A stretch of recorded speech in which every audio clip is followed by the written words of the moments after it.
જય દ્વારકાધીશ ખેડૂત મિત્રો, આજે આપણે બનાસકાંઠા જિલ્લાના વડગામ તાલુકાના મહેતા ગામમાં આવ્યા છીએ. મહેતા ગામના ખેડૂત છે અકબરભાઈ. હવે અકબરભાઈ, તમારું ગામ મહેતા જ કે પછી બીજું? ના, મહેતાના જ. મહેતાના જ. તમારું નામ અકબરભાઈ? હા, બરાબર. હવે તમે અકબરભાઈ ચણા વાવ્યા. આ ચણા વાવ્યા એ આ વર્ષે આ ગ્રીન ઇન્ડિયા ખાતર તો તમને આ વર્ષે મળ્યું. ગયા વર્ષે તો ગ્રીન ઇન્ડિયા ખાતરની અહીં કોઈ હતી નહીં ના. તો તમને આ ગ્રીન ઇન્ડિયા ખાતર મળ્યું તો તમે આ વર્ષે તમે ચણા વાવ્યા, બાજુમાં ઘઉં વાવ્યા, બરાબર. આની પહેલાંના વર્ષમાં એટલે કે ગયા વર્ષમાં અથવા તો અગાઉના કોઈ પણ વર્ષમાં તમે જે ખેતી કરતા હતા એ કેવી રીતે કરતા હતા? મતલબ ખાતર કયું વાપરતા હતા, પાક કયો વાવતા હતા?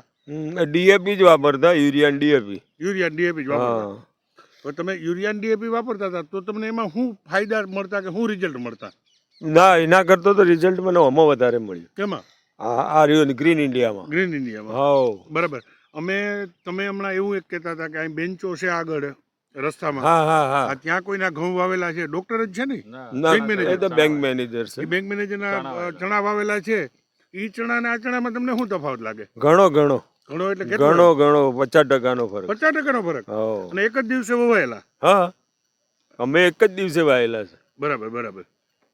તો આ સિવાય તમારે આમાં અત્યાર સુધીમાં તમારા ચણા હવે પ્રમાણમાં ઘણા મોટા થઈ ગયા, 8, 10 ઇંચ 12 ઇંચના થઈ ગયા. તો તમે આમાં કોઈ દવાનો સ્પ્રે બ્રે કોઈ ચીજ નહીં, ખાલી આર્યું ફેર પાછું ગ્રીન ઇન્ડિયા છોટી હાજી અને પાણી પાયું છે એક વખત. ઓકે.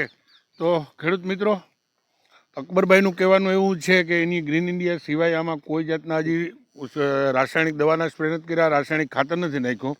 તો તમે આ ગ્રીન ઇન્ડિયા ખાતરના ચણા જોઈ લ્યો.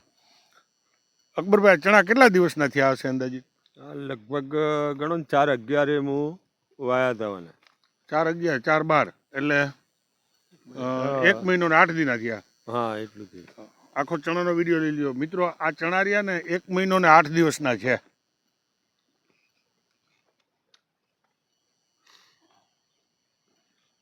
હવે બીજું કે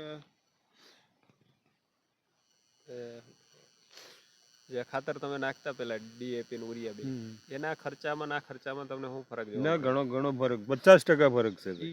કેટલા બાચકા નાખતા તમે વીઘી ડીએપી ને જે ઉરિયાનો? ડીએપી હું વીઘે 1 કટ્ટુ નાખતો અને યુરિયા 2 કટ્ટ જાતો. ટોટલ ઘઉં પકવવામાં 2 કટ્ટા આપતા. અને અત્યારે જે આ ગ્રીન ઇન્ડિયા તમે આપ્યું, ઘઉંમાં કેટલું આપેલું છે પાયામાં? ઘઉંમાં આપેલું છે હું ગણો 6 કટ્ટા. 6 કટ્ટા એમાં આપેલા છે. અને ચણામાં 6 કટ્ટા લે. 6 કટ્ટા લે. તે ભાઈ કોઈ દવા તમે આપણે કોઈ ચીજ ના. પછી કે બીજા નંબરમાં જે આપણું ખાતર છે એને જે પલારવાની સિસ્ટમ છે એ કરેલી છે તમે? ના, એ નથી કર્યું.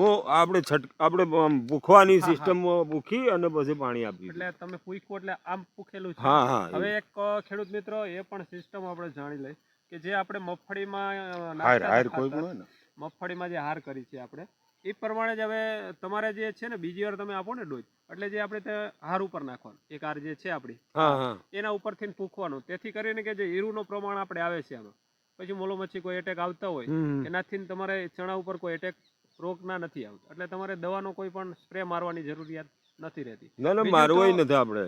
હા. અને બીજું તમે જે છે તમે ખેડૂતને શું કહેવા માંગો છો તમારા માધ્યમથી? ના, કરોવરાય 100% નાખવાથી તમને ફાયદો થયો એમ તમે શું કહેવા માંગો છો? હું તો મને 100% ફાયદો થયો છે. હું લોકોને કહું છું કે આ જ વાપરો.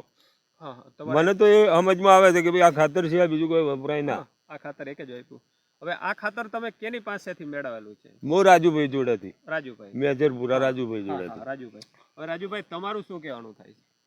બસ ખેડૂત સુખી તો અમે સુખી, અને ખેડૂત ઓર્ગેનિક તરફ વળે તો એમાં ઘણો ફાયદો છે અને લોકોને પણ સારું ખાવા મળશે. ચણા છે, ઘઉં છે, તો લોકોને પણ ઘણો ફાયદો થાય. કોઈ રોગ પ્રતિકારક શક્તિ પણ વધી જાય. તો મિત્રો, વડગામ તાલુકામાં તમારે ક્યારેય ગ્રીન ઇન્ડિયા ખાતર મેળવવું હોય તો રાજુભાઈ વાઘેલા, ગામ મેજરપુરા, એમનો કોન્ટેક કરશો. રાજુભાઈનો નંબર તમને આપે છે, એનો કોન્ટેક કરજો. 92 6 59 99 6 48 મારો મોબાઈલ નંબર. ઓકે.